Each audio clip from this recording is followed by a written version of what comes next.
우리가 2주 동안 지금 계속 시편을 통하여 행복자, 궁극적 행복자가 누구인지와 그리고 그 행복자이신 예수 그리스도의 길을 살펴보고 있습니다. 2주 동안 우리는 그렇게 달려왔고 오늘 다시 이 시점에서 그 예수 그리스도에 대하여서 한번 다시 정리를 한번 해볼 필요가 있는데요. 궁극적 행복자이신 예수 그리스도께서 1장과 2장에서 지금 좀 소리가 울리네요. 1장과 2장에서 그렇게 정의를 내리시고 난 이후에 이제 3편부터 어떤 일들이 있었습니까? 그리스도의 십자가의 길을 우리가 살펴보았습니다. 그래서 그분은 반역 속에서 길을 걸어가셨고 어두운 현실 가운데 걸어가신 그분의 십자가의 길을 우리는 시편을 통해서 예수 그리스도의 삶을 다윗의 입을 통해서 계속해서 듣고 있었습니다.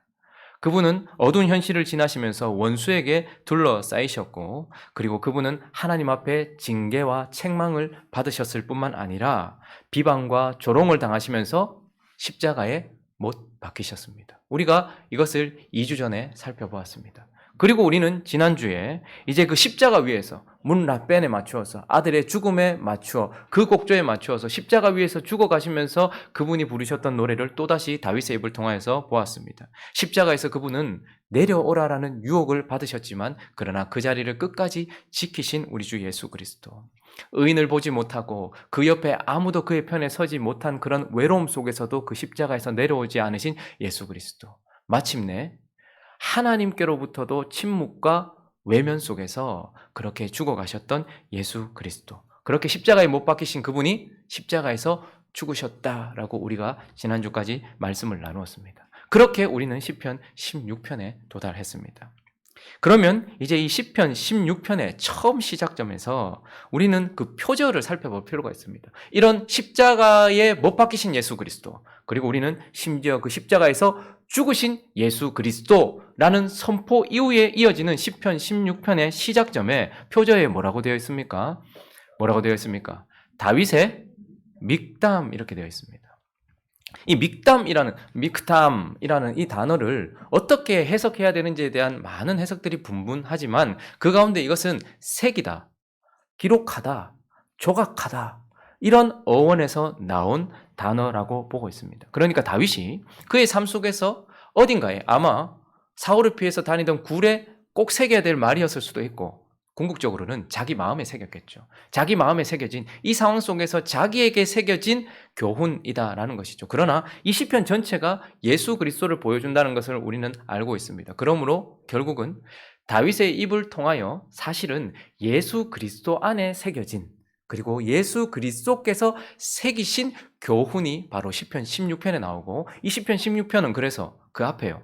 십자가에서 예수님이 죽으셨다라고 선포했죠. 그리고 이어지는 본문으로서 이 시편 16편 전체는 예수 그리스도께서 십자가에서 죽으실 때에 그의 마음 가운데 새겨져 있었던 것을 우리에게 보여주는 것입니다. 그래서 이것은 다윗의 입을 통하여 들려주는 예수 그리스도의 믹탐이고 그것은 결국 십자가에서 죽으시면서 마지막 그분 안에 있었던 그분의 마음을 보여주는 시다라고 우리는 볼 수 있습니다. 그러니까 이 시편 16편은 너무나도 소중한 거예요. 왜냐하면 그리스도께서 우리를 위하여 십자가에서 죽으시던 그 마지막 순간에 그분의 마음을 열어서 우리에게 보여주고 있는 것입니다. 이 시편 16편 예수 그리스도, 다윗의 입을 통하여 우리에게 선포해 주시는 예수 그리스도의 믹탐을 통하여서 우리는 오늘 그분의 마음을 살펴보고 또 우리는 어떤 삶을 살아야 될지를 교훈받도록 하겠습니다. 먼저 십자가 위에서 시편 16편은 십자가 위에서 그분의 마음을 보여준다고 했죠. 십자가 위에서 그분에게 새겨져 있었던 첫 번째 마음은 바로 어떤 것이었냐면 하나님을 향한 신뢰, 하나님을 향한 신뢰였다라는 것을 우리에게 보여주고 있습니다. 자, 시편 16편 1절과 2절 말씀 읽어볼까요? 시작. 하나님이여 나를 지켜 주소서. 내가 주께 피하나이다. 내가 여호와께 아뢰되 주는 나의 주님이시오니 주밖에는 나의 복이 없다 하였나요. 8절도 있습니다. 시작. 내가 여호와를 항상 내 앞에 모심이요 그가 나의 오른쪽에 계심으로 내가 흔들리지 아니하리라. 자, 그분은 십자가 위에서 뭘 바라보셨습니까? 위를 바라보고 계셨고 그분은 위를 바라보시면서 8절에 보니까 내가 여호와를 항상 내 앞에 모심이요 이렇게 말씀하고 있습니다. 우리가 살펴보았던 것처럼 지금 하나님의 철저한 침묵과 외면 속에서 십자가에서 죽어가고 계시는 예수 그리스도께서는 그러나 그럼에도 불구하고 그 하나님 아버지를 향한 철저하고 전적인 신뢰로 하나님을 바라보고 있으면서 하나님이 그 앞에 오신 게 아니고 스스로가 여호와를 내 앞에 모셔 세운다라고 말하고 있어요. 무슨 말입니까? 의지적으로, 결단적으로 지금 이 순간에도 하나님을 내 앞에 계시는 분으로 코람데오로 하나님이 내 앞에 계시다는 것을 마음에 새기면서 하나님을 향한 무한한 신뢰를 가지고 있으면서 우리가 방금 봤던 1절은 하나님을 향한 무한한 신뢰와 믿음은 반드시 간구로 드러나게 되어 있는 것입니다. 그래서 1절이 뭐라고 말합니까? 하나님이여 나를 지켜주소서. 여러분, 이 지켜달라는 하나님의 아들 예수 그리스도의 간구는 십자가로부터 나를 지켜달라는 것이 아닙니다. 뭘 지켜달라는 겁니까? 십자가에서 내려오지 않도록 하나님께서 나를 세우신 이 자리에서 나에게 준 사명을 감당하도록 이 십자가에서 나를 지켜주십시오라고 말하는 것입니다. 그래서 1절에 보면 하나님이여 나를 지켜주셔서 내가 죽게 피하나이다 라고 우리는 번역하였지만 원어를 좀 더 살펴보면 하나님이여 나를 지켜주셔서 내 몸을 이라고 이렇게 얘기합니다.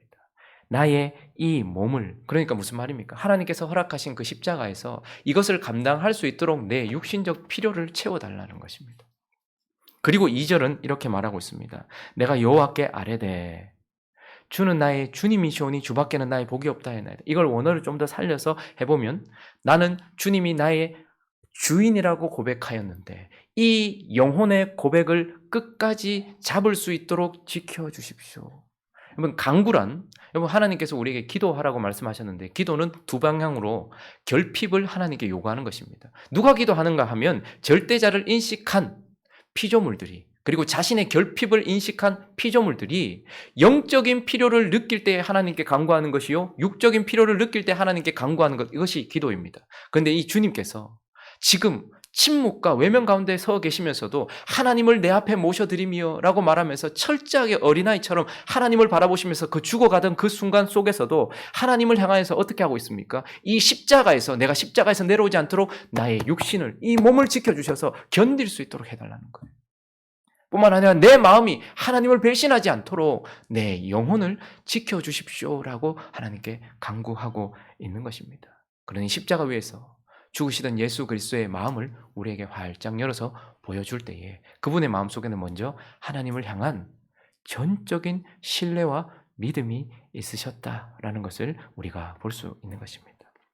두 번째, 그 다윗의 입을 통하여 들려주시는 예수 그리스도의 믹담, 그분의 마음에 새겨져 있었던 그 두 번째는 바로 저와 여러분, 나를 향한 사랑이 그 마음 가운데 새겨져 있었다라고 말씀하고 있습니다.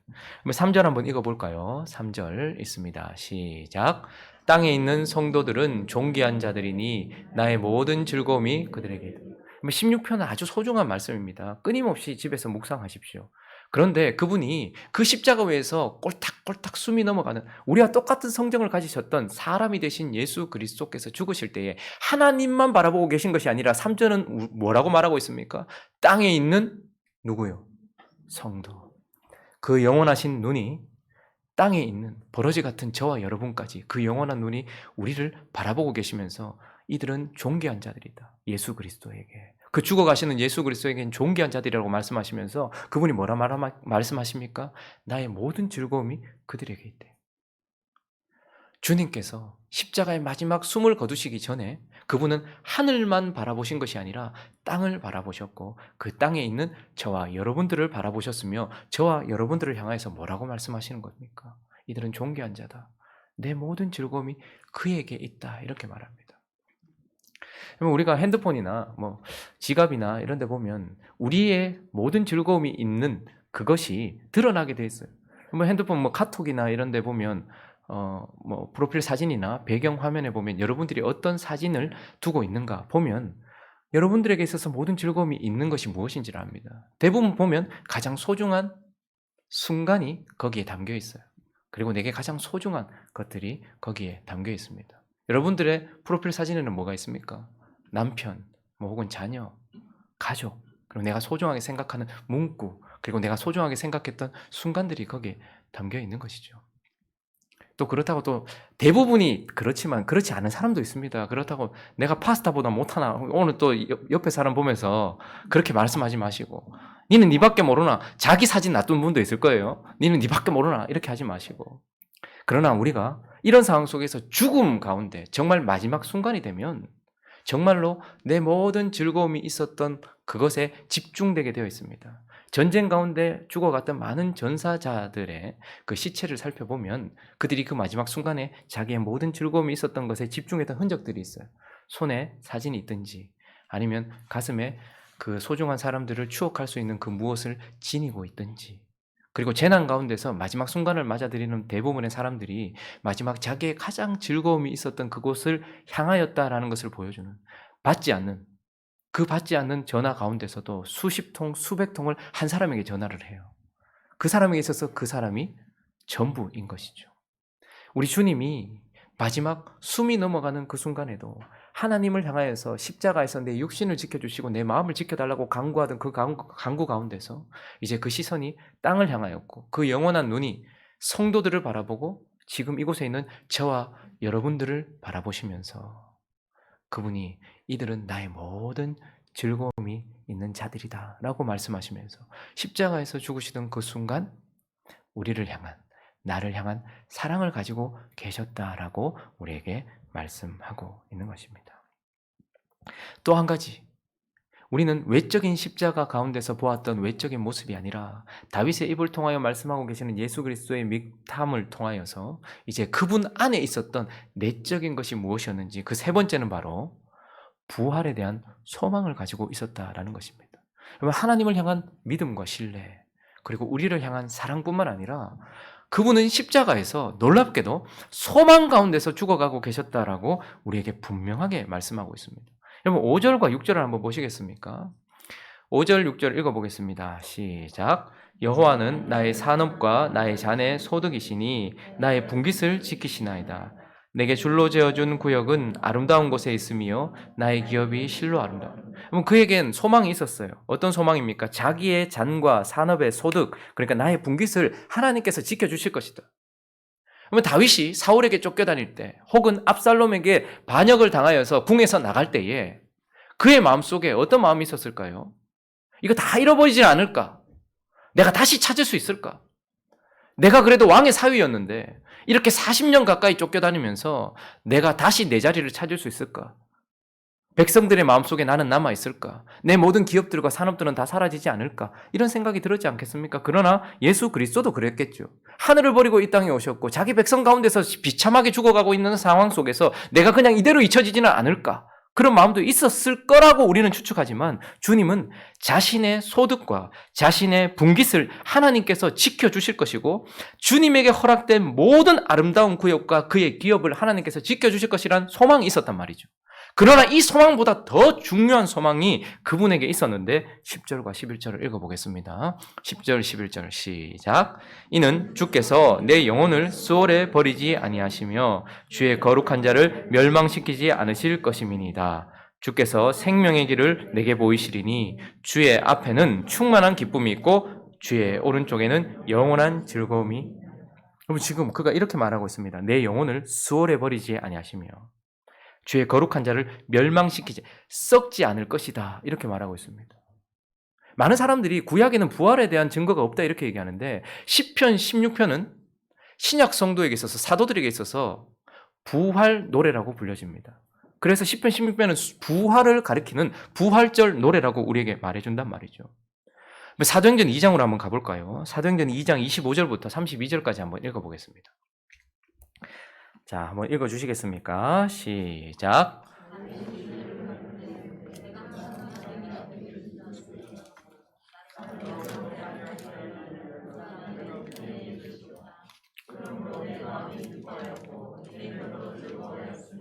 육체도 희망에 거하리니 이는 내 영혼을 음부에 버리지 아니하시며 주의 거룩한 자로 썩음을 당하지 않게 하실 것이미로다.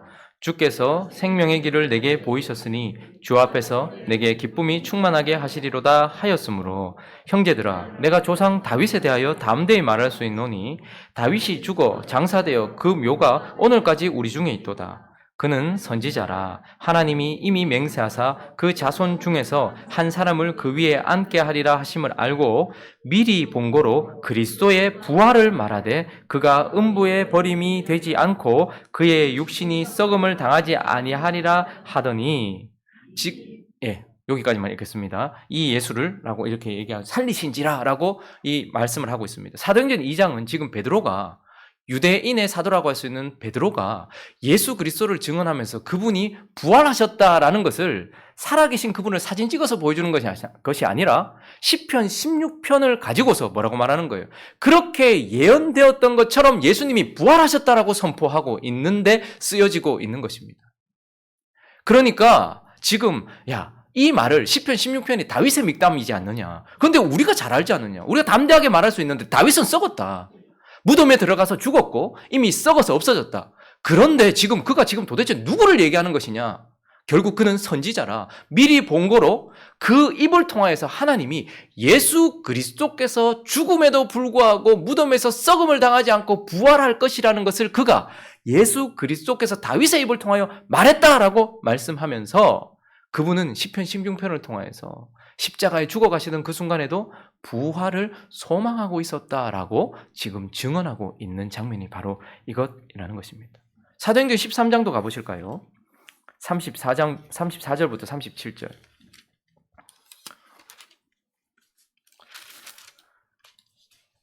자, 여기는 바울의 입을 통하여.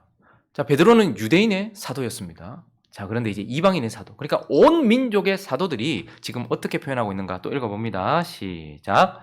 또 하나님께서 죽은 자 가운데서 그를 일으키사 다시 썩음을 당하지 않게 하실 것을 가르쳐 이르시되 내가 다윗의 거룩하고 미쁜 은사를 너희에게 주리라 하였으며 또 다른 시편에 일렀으되 주의 거룩한 자로 썩음을 당하지 않게 하리라 하셨느니라.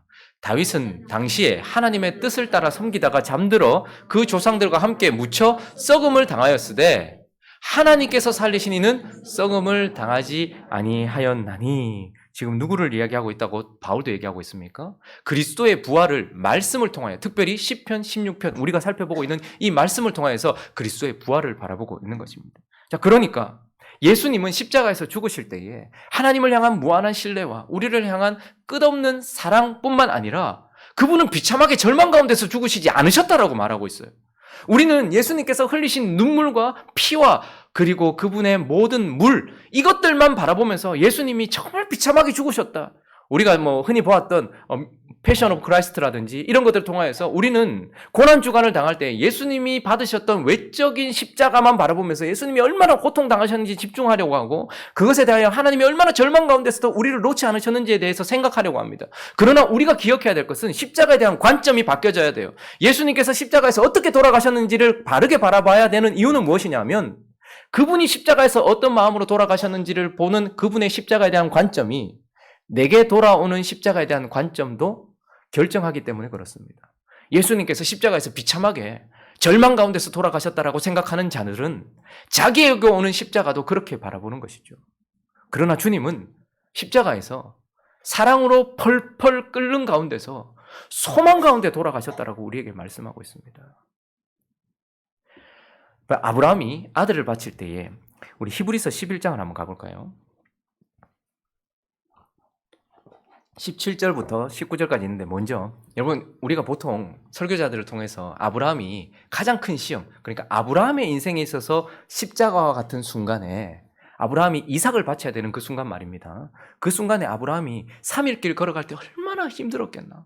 아들을 줘야 되니까, 그 아들을 잡아야 되니까 그 올라가는데 아버지요 불과 나무는 있는데 예배할 양은 어디 있습니까? 라고 했을 때 하나님이 미리 준비하실 것이다 했을 때 그 속이 얼마나 아팠겠나. 우리는 그렇게 생각하면서 마치 아브라함이 그 3일 길을 우울하게 걸어간 것처럼 우리는 그 아브라함이 절망 가운데 걸어간 것처럼 그의 십자가를 생각할 때가 있습니다. 그러나 그건 우리의 추측일 뿐이죠. 외적인 우리의 어떤 그런 시각일 뿐입니다. 성경은 아브라함이 그 순간 어떻게 걸어가는지를 이렇게 표현해주고 있습니다. 읽어봅니다. 시작.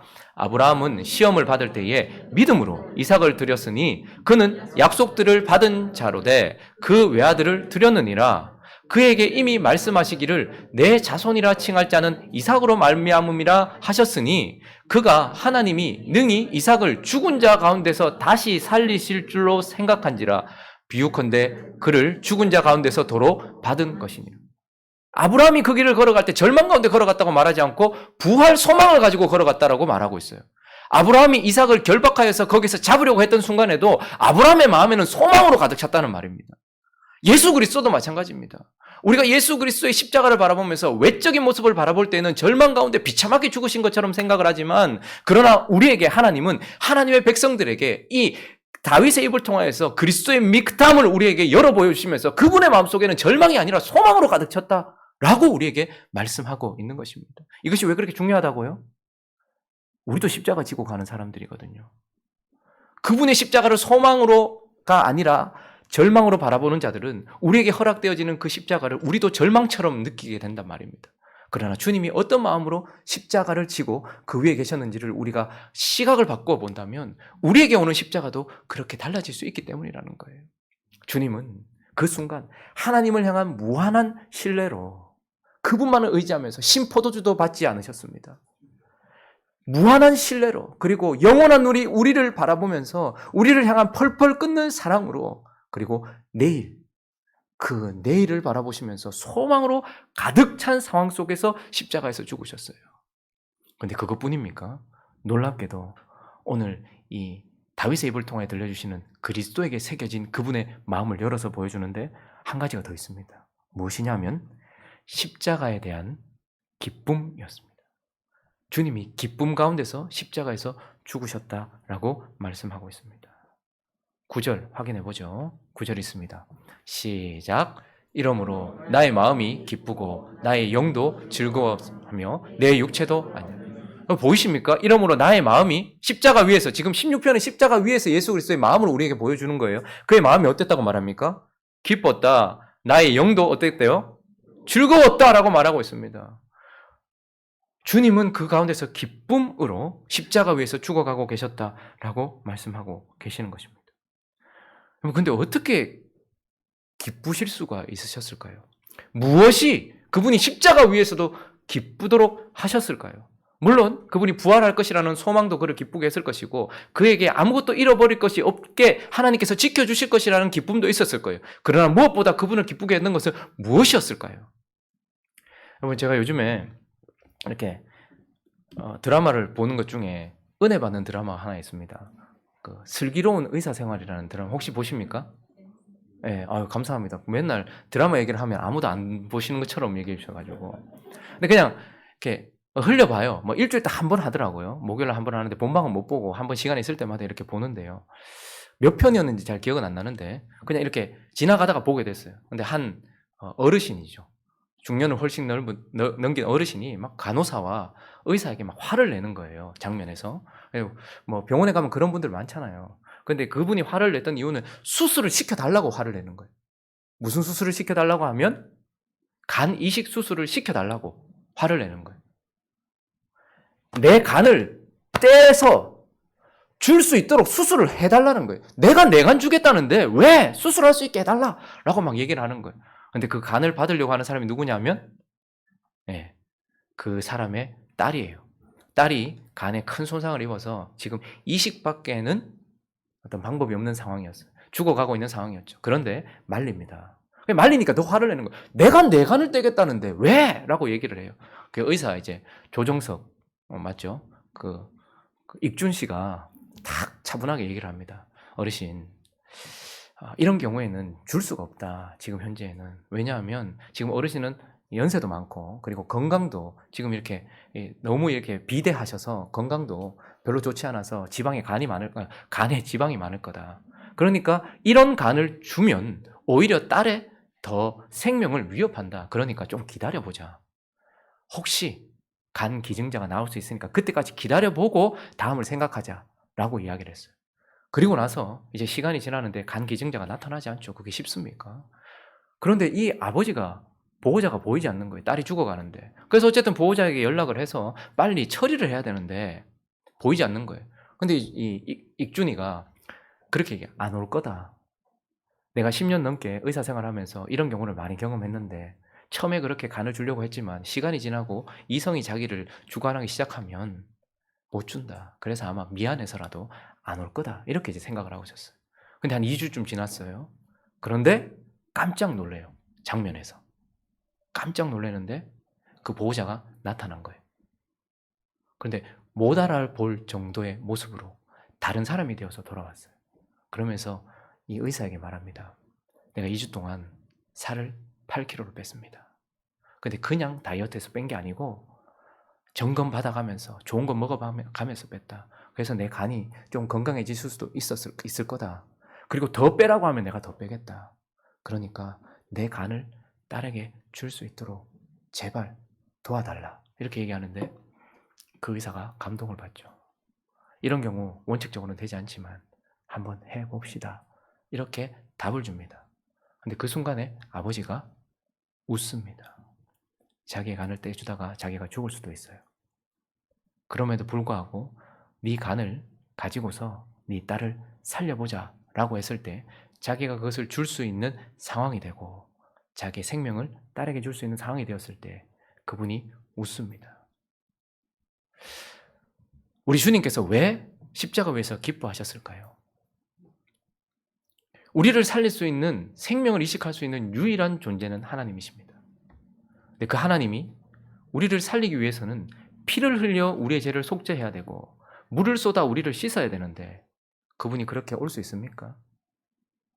그분이 하나님이 그럴 수 있냔 말이에요. 그러니 어떻게 하신 겁니까? 마치 그 아버지가 2주 동안 다른 사람이 되어 오신 것처럼 우리를 위하여 죽을 수 있는 사람이 되셔서 사람의 몸을 입고 그분이 이 땅에 오신 거예요. 그리고 우리를 살리기 위하여서 십자가에서 피를 흘려 주시면서 우리를 살리기 위하여 모든 물을 쏟아내시면서 그분은 기뻐하셨다라고 말씀하고 있는 것입니다.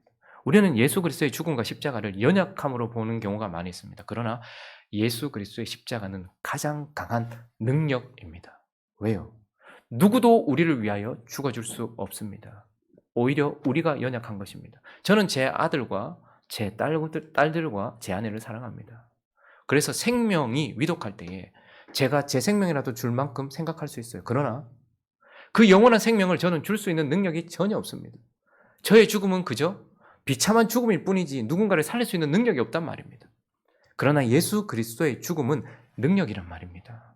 우리를 살릴 수 있는 유일한 존재시면서 그래서 그분은 그 능력으로 십자가에서 물과 피를 지금 하나도 남기지 않고 쏟아내시는 그 현장 위에서 그분이 지금 뭐 하신다는 거예요? 기뻐하고 계신다는 거예요. 살릴 수 있다는 것 때문에. 우리는 예수 그리스도의 십자가 위에서의 그분의 새겨진 마음을 보고 있습니다.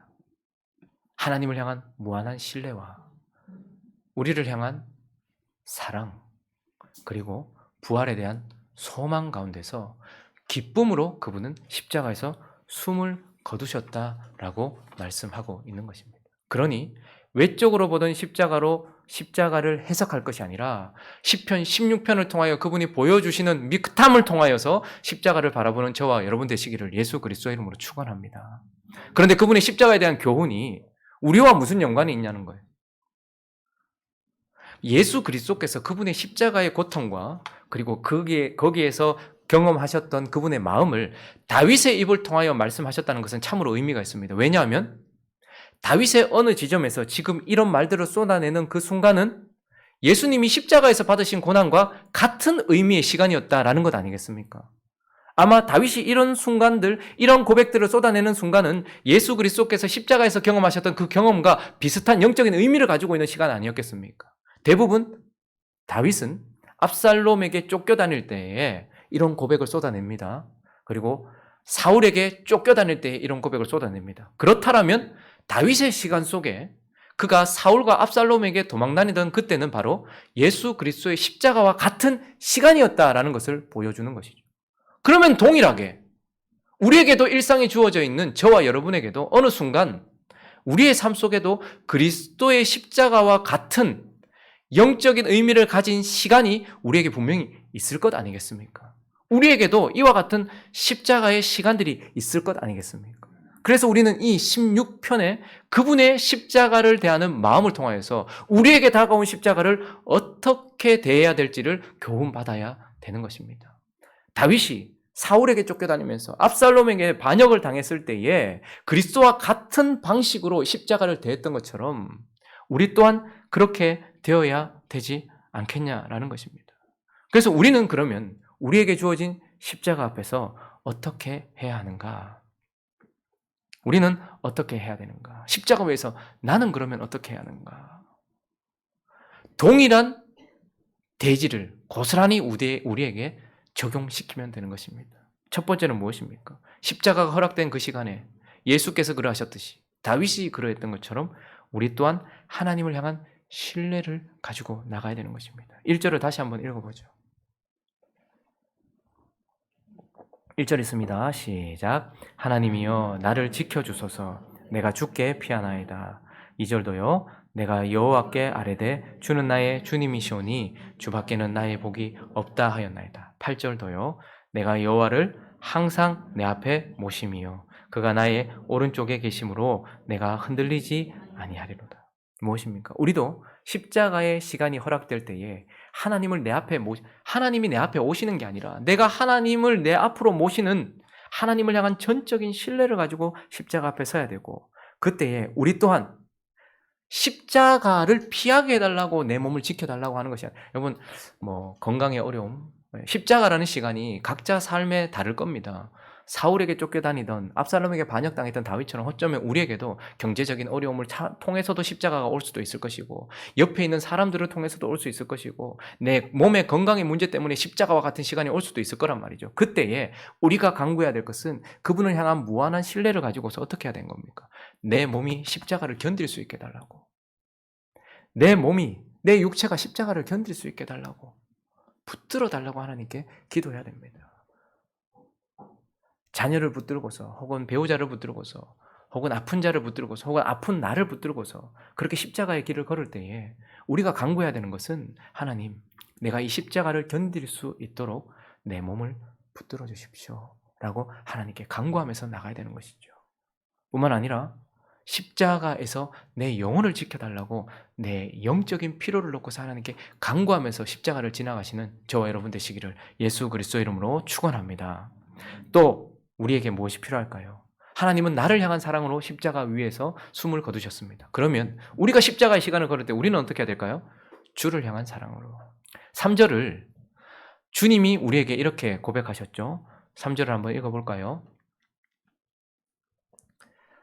3절을 읽습니다. 시작. 땅에 있는 성도들은 존귀한 자들이니 나의 모든 즐거움이 그분의 모든 즐거움이 우리에게 있다라고 말씀하시는 그분 앞에 우리는 이제 십자가를 걸 때 어떻게 고백하면 좋을까요? 땅에 있는 성도들이라고 고백했던 그분 앞에 하늘에 계신 주님은 존귀한 분이시니 나의 모든 즐거움이 주님께 있도다 라고 고백하면서 십자가를 걸어가야 되지 않겠습니까? 죽음의 순간에 우리가 집중했을 때에 내가 가장 기뻐하는 그것에 우리는 눈이 가게 되어질 것입니다. 지금 이 순간도 우리는 주님을 바라봐야 되겠지만 죽음과 같은 십자가의 시간을 지날 때 우리는 주님과 같이 하늘에 계신 주님 혹은 내 속에 계신 주님은 내게 가장 존귀한 분이시니 나의 모든 즐거움과 기쁨이 주님께 있습니다 라고 내 사랑을 고백하며 그렇게 걸어가야 하는 것입니다. 뿐만 아니라 또한 우리는 무엇을 소망해야 되겠습니까? 십자가를 지나가실 때 우리는 소망을 가져야 됩니다. 5절, 6절을 다시 한번 읽어보죠. 읽습니다. 시작. 여호와는 나의 산업과 나의 잔의 소득이시니 나의 분깃을 지키시나이다. 내게 줄로 재어준 구역은 아름다운 곳에 있으며 나의 기업이 실로 내 걸 다 내려놓고 십자가 앞에 벌거벗긴 채 죽을 때에 얼마나 많은 것들이 생각나겠습니까? 내 명예, 내 물질, 내 자식, 내 가정, 내 사역, 내 모든 것. 그러나 그때에도 소망을 가지시기 바랍니다. 하나님이 이 모든 것들을 지켜주실 것이라는 소망 뿐만 아니라 10절과 11절도 읽어봅니다. 시작. 이는 주께서 내 영혼을 수월에 버리지 아니하시며 주의 거룩한 자를 멸망시키지 않으실 것임이니이다. 주께서 생명의 길을 내게 보이시리니 주의 옆에는 충만한 기쁨이 있고 주의 오른쪽에는 영원한 즐거움이 있다. 우리의 것을 지켜주실 뿐만 아니라 나의 생명을 지켜주신다. 우리는 궁극적으로 종말에 부활할 것입니다. 그러나 여기서 말하는 부활이란 나중에 죽고 난 이후에 천국 갈 때 다시 몸을 입고 나는 부활만을 얘기하는 것이 아니라 내가 죽으면 이 질그릇 같은 내가 깨어져서 내가 죽으면 내 안에 누가 나타나는 거예요? 그리스도의 생명으로 드러나게 되어 있는 것입니다. 다윗은 이러한 경험들을 많이 하였습니다.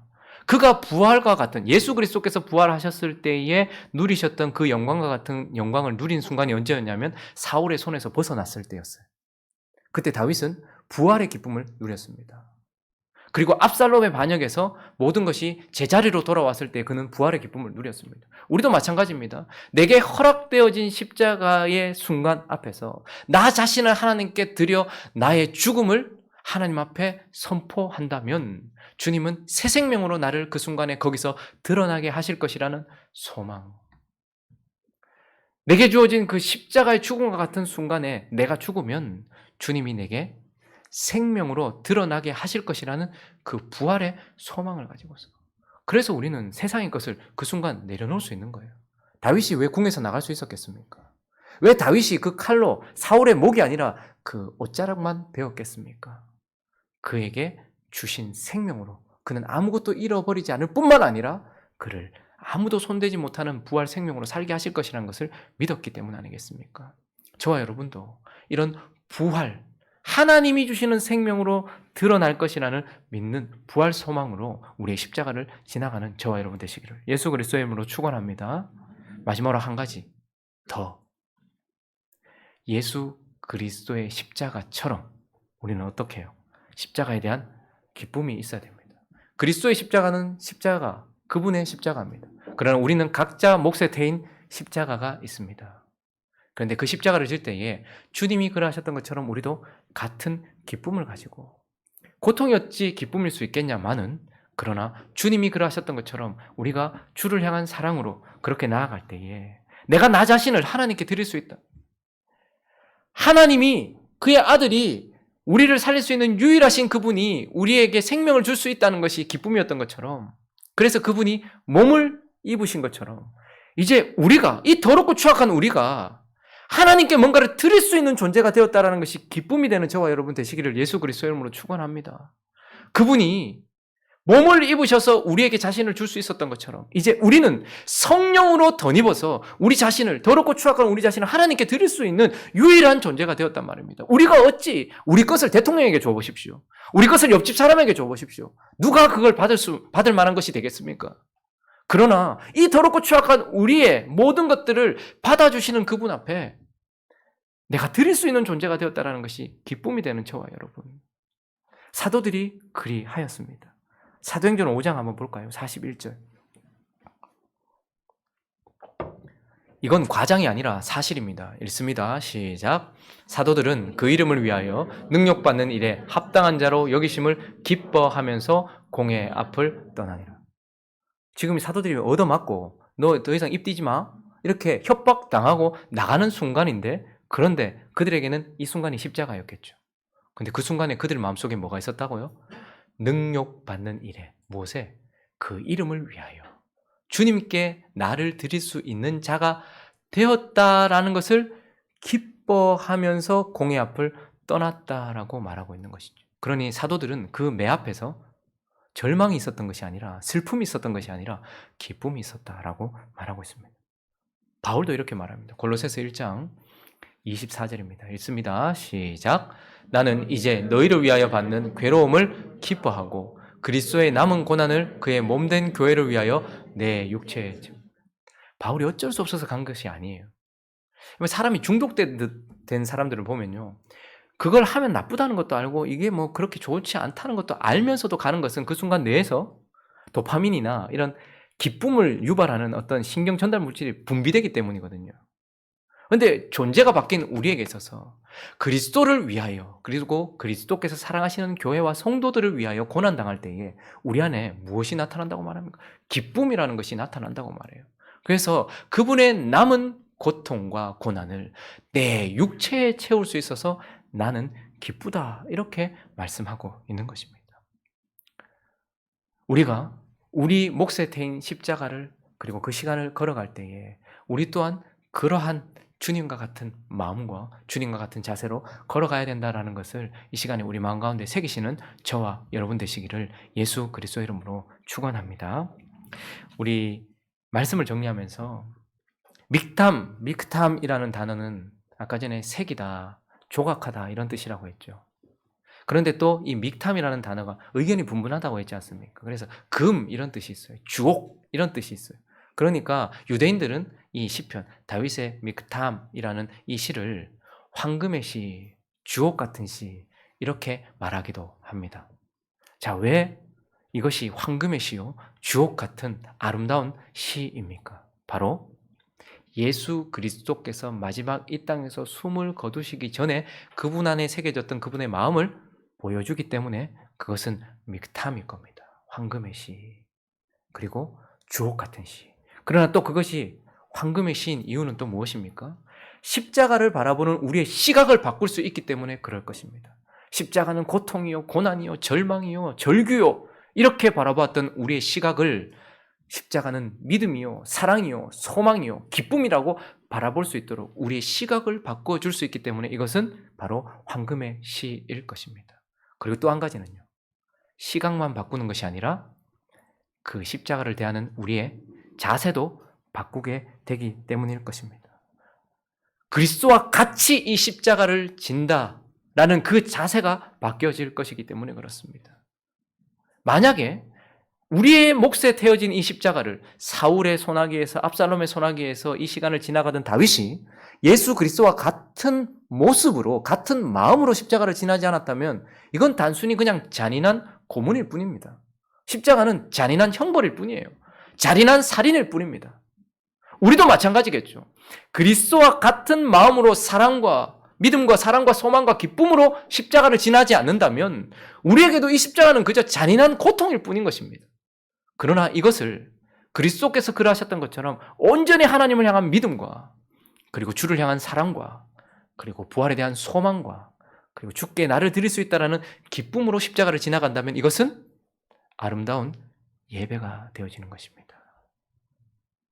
이 황금의 시, 다윗의 입을 통하여 우리에게 들려주시는 그 믹탐, 이것을 마음에 새기면서 우리에게 주어진 십자가의 시간이 다가올 때마다 그분이 어떻게 십자가를 지나가셨는지 기억하고 그분으로 말미암아 십자가를 바라보는 시각이 바뀌고 그 십자가를 지나가는 우리의 모습이 바뀌어서 그분을 영화롭게 하는 예배자 되시기를 예수 그리스도 이름으로 축원합니다. 같이 한번 찬양하고 기도하죠. 우리 마음을 다지면서 가사를 생각하면서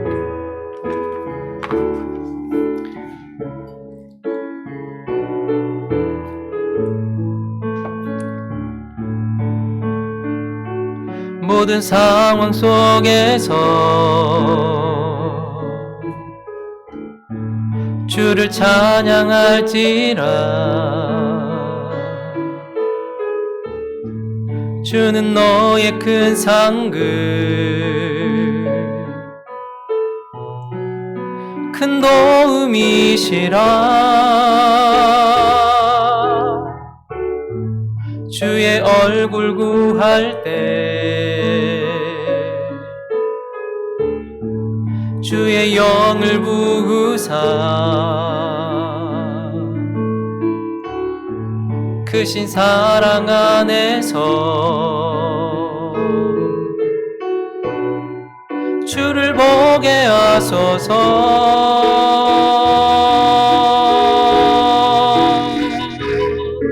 내 영혼이 확정되고 확정되어 싸우니 믿음의 눈 들어 주를 바라봅니다. 내 영혼이 확정되고 확정되어 싸우니 믿음의 눈 들어 주를 우리 처음부터 한 번 더 찬양하겠습니다. 모든 상황 속에서 모든 상황 속에서 주를 찬양할지라. 주는 너의 큰 상급,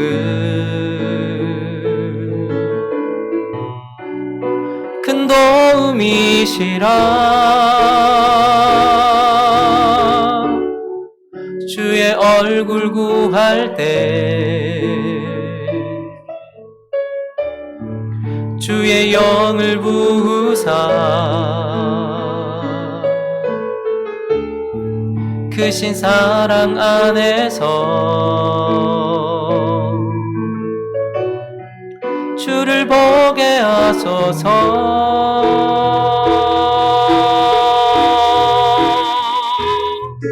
내 영혼이 확정되고 확정되어 싸우니 믿음의 눈 들어 주를 바라봅니다. 내 영혼이 확정되고 확정되어 싸우니 믿음의 눈 들어 주를. 내 영혼이 확정되고 확정되어 싸우니 내 영혼이 확정되고 확정되어 싸우니 믿음의 눈 들어 주를 바라봅니다. 내 영혼이 확정되고 확정되어 싸우니 믿음의 눈 들어. 한 번 더 고백하죠. 내 영혼이 확정되고 내 영혼이 확정되고 확정되어 싸우니 믿음의 눈 들어 주를 바라봅니다. 내 영혼이 확정되고 확정되어 싸우니 믿음의 눈 들어 주를 찬양할 때 주의 나라, 주를 찬양할 때 주의 나라 이미 임했네. 그의 영원한 나라 보게 하소서. 내 영혼이 확정되고 확정되어 싸우니 믿음의 눈 들어 주를 바라봅니다. 내 영혼이 확정되고 확정되어 싸우니 믿음의 눈 들어 주를 내 영혼이 확정되고 내 영혼이 확정되고 확정되어 싸우니 믿음의 눈 들어 주를 바라봅니다. 내 영혼이 확정되고 확정되어 싸우니 믿음의 눈 들어 주를 바라봅니다. 우리 시간 한번 기도했으면 좋겠는데요. 시편을 통하여서 우리는 궁극적 행복자이신 예수 그리스도의 십자가 길을 보고 있습니다. 그분이 십자가에 못 박히셨고 그분이 하나님의 아들로서 의인으로서 십자가에서 죽으셨습니다. 그리고 16편을 우리에게 주시면서 그리스도의 십자가 위에서 그분은 어떤 마음으로 돌아가셨는지를 그분의 마음에 새겨진 그 조각들을 우리에게 하나하나 보여주셨습니다. 그분은 절망 가운데서 죽으신 분이 아닙니다. 그분은 외면 가운데서 피눈물 흘리면서 돌아가신 분이 아닙니다. 그분은 십자가에서 하나님을 향한 무한한 신뢰와 우리를 향한 뜨거운 사랑과 부활에 대한 소망과 우리에게 자신을 줄 수 있는 기쁨 가운데서 십자가를 맞이하셨고 그곳에서 숨을 거두셨습니다. 이제 그러한 시각으로 우리에게 다가오는 십자가도 바라볼 수 있게 달라고 기도했으면 좋겠습니다. 그래서 내게 내 몫에 태인 십자가를 이렇게 지나갈 수 있도록 도와주시옵시고 그렇게 잔인한 형벌로 끝나는 것이 아니라 아름다운 예배로 우리의 삶을 드릴 수 있는 나 자신이 될 수 있게 달라고 우리 같이 한번 기도하며 나가도록 합니다. 기도하겠습니다. 거룩하신 하나님 아버지, 다윗은 사울에게 쫓길 때 십자가를 경험했습니다. 다윗은 압살롬에게 배반당했을 때에, 반역을 당했을 때에 십자가를 경험하였고 죽을 뻔했던 그의 굴 속에서 십자가의 죽음을 경험했습니다. 우리도 우리의 삶의 몫에 태인 십자가가 있을 것입니다. 그때에 먼저 우리의 시각을 바꾸게 하여 주옵소서. 그리스도께서 십자가에서 어떤 마음으로 돌아가셨는지를 우리가 보게 하여 주시옵소서. 그분은 믿음을 잃은 채, 사랑도 식어버린 채 차갑게 싸늘하게 시체가 되신 분이 아니라 하나님을 향한 무한한 신뢰와 우리를 향한 뜨거운 사랑과 넘치는 소망과 부풀어 오른 기쁨 가운데서 십자가를 지나가셨다라고 말하고 있습니다. 하나님, 우리 또한 우리에게 주어진 십자가가 있습니다. 고통스럽고 죽음과 같은 시간들이 있습니다. 그것이 돈을 통해서 오든 물질을 통해서 오든 혹은 나의 육신의 질병을 통해서 오든 나의 영혼의 어려움을 통해서 오든 사람을 통해서 오든 환경을 통해서 오든 내가 이런 십자가의 길을 걸어갈 때에 나에게 다가오는 십자가를 우리가 바라보는 시각이 바뀔 수 있도록 도와주시옵소서. 그 십자가는 결국 나와 하나님을 연합시키는 것이요, 그 십자가는 결국 내가 주님처럼 십자가를 지면 아름다운 예배가 되어질 것이라는 것을 기억하면서 그 십자가를 지게 하여 주시옵시고, 하나님 앞에 그렇게 아름답게 십자가의 길을 걸어갈 수 있도록 인도하여 주시기를 간절히 바라옵고 기도합니다. 십자가 없는 사람이 어디 있겠습니까? 고통 없고 고난 없고 어려움 없는 사람이 어디 있겠습니까? 그러나 그것이 예배인 사람도 있고 징벌인 사람도 있습니다. 하나님, 우리의 시각이 바뀌게 하시고 우리의 십자가의 시간 가운데 우리의 삶이 하나님께 드려지는 예배가 될 수 있도록 우리를 붙들어 주시기를 원하오니 함께하여 주시옵시고, 행복한 우리 교회를 하나님 앞에 아름답게 예배드리는 십자가의 공동체 되어질 수 있도록 역사하여 주시옵소서. 도와주시옵소서. 거룩하신 하나님, 감사합니다. 우리가 무엇이간데 그리스도의 십자가를 말씀을 통해서 본 것도 참으로 감격스러운데, 그 외적인 십자가를 아는 것도 참으로 감격스러운데, 주님은 다윗의 입을 통하여서 주님 마음 가운데 새겨져 있고 조각되어 있었던 십자가 위에서의 그분의 마음까지도 우리에게 보여주시는지요. 겉으로 보기에는 믿음도 잃고 사랑도 식어버린 채 싸늘하게 절망 가운데서 시체가 되어버린 것 같은 고개를 떨구셨던 그분이었지만, 그러나 그분은 아니다라고 말씀하십니다. 그 십자가 위에서 숨을 거두시는 그 순간까지도 주님을 향한 어린아이와 같은 심정으로 아바 아버지를 부르며 신뢰하고 계셨던 예수 그리스도, 그리고 그 영원한 눈이 우리를 바라보시면서 뜨거운 사랑으로 불타오르시고 계셨던 예수 그리스도, 그분의 부활과 그 첫 열매로 말미암는 우리의 부활을 바라보시면서 소망 가운데 십자가에서 죽어가셨던 예수 그리스도, 그리고 자신을 우리를 위하여 피와 물을 쏟으실 수 있는 것에 기뻐하면서 십자가를 지나가셨던 예수 그리스도, 이제 우리에게 주어진 십자가를 바라보는 시각이 변화되어질 수 있도록 인도하여 주시옵시고, 단순히 십자가가 비참한 형벌이나 극형이 아니라 아름다운 예배가 되어질 수 있도록 우리 또한 그리스도와 같이 믿음과 사랑과 소망과 기쁨으로 십자가를 걸어 나갈 수 있도록 인도하여 주시옵소서. 그렇게 일하실 주님을 찬양합니다. 우리 주 예수 그리스도의 이름으로 기도드립니다. 아멘.